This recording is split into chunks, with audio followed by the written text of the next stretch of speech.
नमस्कार, बादल खबर में स्वागत बा। आज मिति 2081 कार्तिक 2 गते यानी 17 नवंबर 2024 सुनल जाओ देश दुनिया के आज के 13 गो प्रमुख खबर सब। बारा के महागढ़ीमई नगर पालिका के बरियारपुर में रहल ऐतिहासिक गढ़ीमई मंदिर परिसर में राखल गई दान पेटिका से 5,24,165 रुपया नगद रसीद मार्फत थप 2,14,572 रुपया संकलन भइल बाटे। ऐसे कुल 7,42,736 रुपया के योगदान दाता सबसे प्राप्त भइल महागढ़ीमई नगर पालिका के मेयर उपेंद्र प्रसाद यादव जानकारी दिले बानी। नगद संगे मंदिर 5 थान सोना के गहना आ 4 थान चांदी के गहना समेत प्राप्त कैले बाटे। मेला व्यवस्थापन के खातिर प्राप्त इस सहयोग के महत्वपूर्ण मानत गढ़ीमई ट्रस्ट आ महागढ़ीमई नगर पालिका के तरफ से मेयर यादव सब दाता सबके हृदय से धन्यवाद व्यक्त कैले बानी। हरेक 5 वर्ष में आयोजना कल जावला गढ़ीमई मेला धार्मिक संस्कृति ऐतिहासिक के महत्व के मानल जाला। मेला के नेपाल आ भारत के लाखों भक्तजन सबके उपस्थिति से एकरा के विशेष से बनावेला। गढ़ीमई मेला मुख्य रूप में पशु बलि, धार्मिक अनुष्ठान आ विभिन्न सांस्कृतिक कार्यक्रम सबके खातिर चर्चित बाटे। ई वर्ष मेला में वातावरणीय सचेतना के खातिर विभिन्न अभियान सब भी संचालन कइल जा रहल बा। मेला के व्यवस्थापन के थप व्यवस्थित बनावेला सहयोग रकम से महत्वपूर्ण योगदान पहुंचे के विश्वास व्यक्त कइल गेल बाटे। सरलाही के 2 जने पुरुष महोत्तरी से 150 किलो गांजा सहित पकड़ाव पड़ल बाटे। पकड़ाव पड़े वाला में सरलाही के लालबंदी नगर पालिका 11 रहे वाला 27 वर्षीय आकाश ठाकुर, हरिवन नगर पालिका 2 रहे वाला 30 वर्षीय पेमा दोरजे लामा रहल प्रहरी जनैले बाटे। प्रहरी के अनुसार उ लोग के आज ये शनिचर के दोपहरिया महोत्तरी के औराही नगर पालिका 1 औराही चेक पोस्ट अगाड़ी सड़क से अवैध लागू औषध गांजा सहित पकड़ाव कैले बाटे। उ लोग सवार होके गौशाला से औराही तरफ जा रहल UP 57 AF 9495 नंबर के कार के चेक जांच के कार्यक्रम में डिक्की में 30 गो पोका में रहल 1 से 50 किलोग्राम गांजा मिलला बाद उ लोग के पकड़ाव कल गेल बाटे। प्रहरी उ लोग के साथ से अवैध लागू औषध गांजा करीब 1 से 50 किलोग्राम, नगद 77,000 रुपया, मोबाइल 3 थान बरामद करे बाटे। इस संबंध में थप अनुसंधान हो रहल प्रहरी जानकारी दिले बाटे। धनुषा सिराहा जिला के सीमा होके बहे वाला कमला नदी में आज कार्तिक शुक्ल पूर्णिमा के अवसर में मेला लागल बाटे। एकरा के कार्तिक पूर्णिमा आ भूत मेला भी कहल जाला। प्रत्येक वर्ष लागे वाला इ मेला में एक सवेरे से श्रद्धालु लोग के भीड़ लागल बाटे। काल संझे से धामी, झाकरी सहित विभिन्न गांव के आदमी सब सारस्वर, चिकना, बनिनिया, बसपट्टी, बरेरवा, फुलवरिया, उत्तर बाहिनी, इनरवा लगायत के घाट में जमा भइल बाटे। लोग धामी जाकरी सब आज के दिन के विशेष मानेला। लोग उन लोग के अनुसार कार्तिक शुक्ल पूर्णिमा में कमला नदी में स्नान कैले बाद भूत प्रेत घर के कुल देवता के प्रभाव से छुटकारा मिलेला। ई दिन भूत, बैताल, देवी देवता पूजे वाला आ उ लोग के मुक्ति मिले वाला परंपरा सदियों से चलत आइल बाटे। ई मेला के धामी झाकरी के मेला भी कहल जाला। नया धामी झाकरी बने वाला, तंत्र मंत्र में सिद्ध पावे वाला आ विभिन्न तांत्रिक विधि सबके अभ्यास करे के मान्यता ई मेला संगे जुड़ल बाटे। स्नान बाद भक्तजन सब कमला नदी के शुद्ध पानी घर ले जाला। उक्त पानी जमीन में छीट के पूजा तथा घर शुद्ध करे के प्रयोग भी करेला। लोग तनहू के बंदीपुर में 2 गो यात्रु बस एक आपस में लड़ला से कमती में 1 जने के जान गइल बाटे। मुगलिंग पोखरा सड़क खंड अंतर्गत तनहू के बंदीपुर नगर पालिका 5 नया पुल में 2 गो यात्रु वाहक बस ठक्कर खैला पर 1 जने ड्राइवर के जान गइल बाटे। ई दुर्घटना में कमती में भी 29 जन यात्रु घायल भइल बानी, जौना में 3 जने के अवस्था गंभीर रहल। तनहू प्रहरी जानकारी दिले बाटे। चितवन के जल बीरेमा बस दुर्घटना भइल बाटे। बीतल रात गौर से काठमांडू के तरफ जा रहल ना 1554 नंबर के बस नियंत्रित होकर चितवन के जल बीरे स्थित पुल में लड़के दुर्घटना भइल बाटे। रात के 2:30 बजे भइल दुर्घटना में मानवीय क्षति न भइल प्रहरी जनल बाटे। पुल के रेलिंग में लड़ला से रोकाइल बस त्रिशूली में गिरे से बचल बाटे।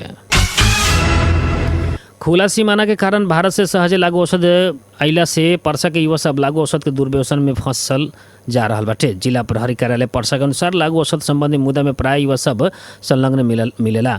ग्रीन सिटी सामुदायिक प्रहरी सेवा केंद्र के अध्यक्ष जयप्रकाश खेतान के अनुसार स्कूल के उम्र के युवा सब समेत लागू औषध के कुलत में फंसत आइल बाटे। जिला प्रहरी कार्यालय प्रहरी नायब अधीक्षक सुभाष भट्ट से भी लागू औषध दुर्व्यसन के कारण युवा पुस्ता में बड़का क्षति हो रहल बतावल गेल नी।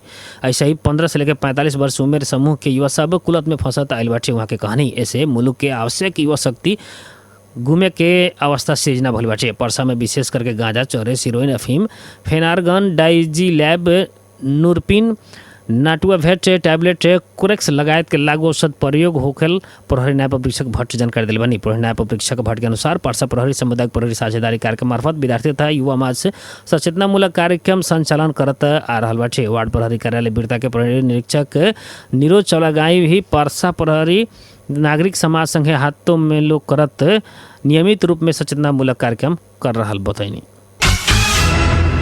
सिराहा में कमला नदी में नहाए के क्रम में फरक जगह से बेपता भइल 3 जने बालक के लाश मिलल बाटे। गत सुके जिला के कमला नदी में अलग अलग जगह में नहाए के क्रम में 3 जने बालक बेपता भइल रहनी। जिला के सिराहा नगर पालिका 15 बुधौरा के 14 वर्षीय अभिषेक यादव बस बीटा से, मिर्चैया नगर पालिका 5 के 15 वर्षीय लक्ष्मण कुमार शाह आ उहे जगह के 16 वर्षीय रोशन मंडल करजनहा नगर पालिका 1 उत्तर वाहिनी से गतसुक के कार्तिक शुक्ल पूर्णिमा में एक दिन कमला नदी में नहाए के क्रम में बेपता भइल रहनी। बेपता मध्य के रोशन के लाश वही दिन मिलल रहे त अन्य 2 जने बालक के लाश आज मिलल। प्रहरी जने बाटे आज लाश मिलल 2 जने बालक सबके लाश अभी पोस्टमार्टम के खातिर प्रादेशिक अस्पताल सिराहा में राखल गइल बाटे। पूर्व सभामुख दमननाथ ढुंगाना के निधन भइल बाटे। 83 वर्षीय ढुंगाना के इलाज के क्रम में आज दोपहर 2 बजे पुराना बानेश्वर में रहल फ्रंट लाइन अस्पताल में निधन भइल बाटे। 1 महीना से वहाँ के करेजी के इलाज करावत रहनी। वरिष्ठ अधिवक्ता समेत रहल ढुंगाना 2048 साल से 2051 तक सभामुख रहनी। वहाँ के संविधानविद तथा लोकतांत्रिक रणनीति के अभियंता के रूप में चिनानी। वहाँ के 2048 साल के आम चुनाव में काठमांडू क्षेत्र नंबर 2 से जीतला बाद सभामुख बनल रहनी। 2046 साल में प्रजातंत्र पुनर्स्थापना बाद बनल संसद में सभामुख बनल। ढुंगाना पद के मर्यादा गरिमा अनुसार काम कईल चर्चा होखेला। ढुंगाना 2074 साल के आम चुनाव में भक्तपुर क्षेत्र नंबर 2 से कांग्रेस के उम्मीदवार होके पराजित भइल रहनी।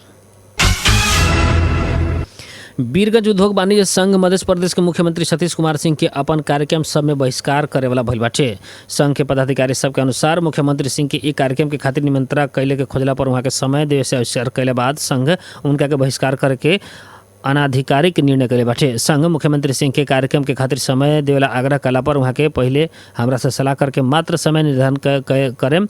हमरा के पूर्व मुख्यमंत्री सरोज कुमार यादव ना सोचेम कह के जवाब दियल संघ के पदाधिकारी सब खुलासा कैले बानी। मुख्यमंत्री सिंह के ऐसा व्यक्ति प्रति असंतुष्टि जनावत संघ आए वाला कोनो भी कार्यक्रम के खातिर उनका के न बुलावे के अड़ान ले बाटे। संघ के एक पदाधिकारी बातचीत करत कहनी मुख्यमंत्री के व्यवहार से संघ के उपेक्षित कैल महसूस भइल बाटे। अब संघ के कार्यक्रम सब में उनका के आमंत्रण ना कैल जाई। राष्ट्रीय स्वतंत्र पार्टी अगहन 8 गते से दूसरका चरण के आंदोलन करे वाला भइल बाटे। पार्टी आज राजधानी में आयोजना कल पत्रकार सम्मेलन में प्रवक्ता मनीष झा उक्त जानकारी दिले बानी। झा 8 गते से होखे वाला आंदोलन काठमांडू केंद्रित होके बतानी। आंदोलन दलगत स्वार्थ में केंद्रित न रह के भी बतैले बानी। सभापति राबिल अमीर छाने की हिरासत से बाहर रह के भी अनुसंधान करे के मांग कल गेल बाटे। झा हमनी से कानूनी राज्य के पक्ष में रहल बताइनी। वहाँ के संविधान अनुसार निष्पक्ष न्याय के अपेक्षा कल गेल भी बतैले बानी। जल तथा मौसम विज्ञान विभाग मौसम पूर्वानुमान महाशाखा हाल देश भर पश्चिमी वायु तथा पहाड़ी भूभाग में स्थानीय वायु के सामान्य प्रभाव रहल जनैले बाटे। महाशाखा के अनुसार अभी कोसी प्रदेश, बागमती प्रदेश और गंडकी प्रदेश के पहाड़ी भूभाग में आंशिक बदली रह के बाकी भूभाग में मौसम मुख्यतः साफा रही।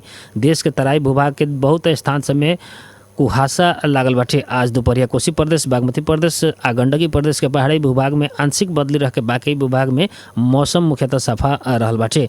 कोसी प्रदेश और गंडकी प्रदेश के पहाड़ी भूभाग में 1-2 स्थान में हल्का वर्षा के संभावना भी रहल रहे। आज रात के कोसी प्रदेश आ गंडकी प्रदेश के पहाड़ी भूभाग में आंशिक बदली रह के बाकी भूभाग में मौसम मुख्यतः साफा रही। मध्य प्रदेश सरकार खेलकूद तथा समाज कल्याण मंत्री प्रमोद जायसवाल अंडर-19 महिला विश्व कप क्रिकेट के खातिर छनौट भइल नेपाली राष्ट्रीय टीम के सदस्य साना परवीन के उनका घर में पहुंच के बधाई दिले बानी।